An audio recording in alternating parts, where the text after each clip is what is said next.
안녕하세요. 저는 김해사랑방 노천성 성도입니다.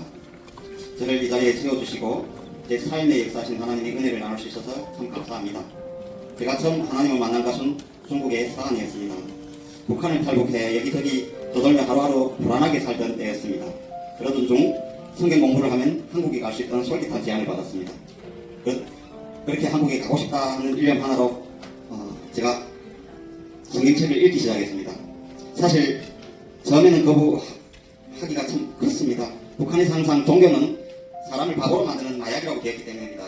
하지만 한국에 갈 수 있다면 무엇이든지 해야 할기에 믿져야 본전이라는 마음으로 버텼습니다. 그런데 성경이 말하는 핵심은 뜻밖에도 사랑이었습니다. 제가 살던 고향은 자기 등인 줄 알면서도 믿지 못해 깔고 잔다 할 정도로 서로를 불신하는 세상이었습니다. 눈에 보이지도 않는 하나님을 믿으라는 것은 또 믿기 어려웠습니다. 하지만 놀랍게도 하나님의 말씀은 살아있어 제 마음을 움직였습니다. 저는 기도하기 시작했고 마침내 하나님을 나의 구주로 고백하게 되었습니다. 힘들고 어려울 고비마다 하나님은 항상 저와 함께 해주셨습니다. 그 모진 고비를 넘기고 마침내 꿈에 그리던 한국에 왔습니다. 그런데 역설적이게도 이 땅에는 하나님이 계시지 않는 것만 같았습니다. 교회도 많고 믿음의 자유도 넉넉한데 교회 다닐수록 자꾸만 혼자라는 소외감이 들었습니다. 저는 저희 믿음마저 좀 흔들렸습니다. 그때 바로 수영교회에서 북한 선교부가 생긴다는 소식을 듣고 찾아왔습니다. 솔직히 처음에는 적응하기가 참 힘들었습니다. 예배 드리는 것인지 말씀보다 사람의 목소리가 더 크게 들리고 침묵 모이처럼 보이기도 할 때도 있었습니다. 하지만 시간이 흐르면서 성도들이 진심으로 지내는 모습을 보았습니다. 당시에는 깨닫지 못했습니다. 지나고 보니 그 설틀고 갈등하던 모든 가정이 다 하나님의 은혜였습니다.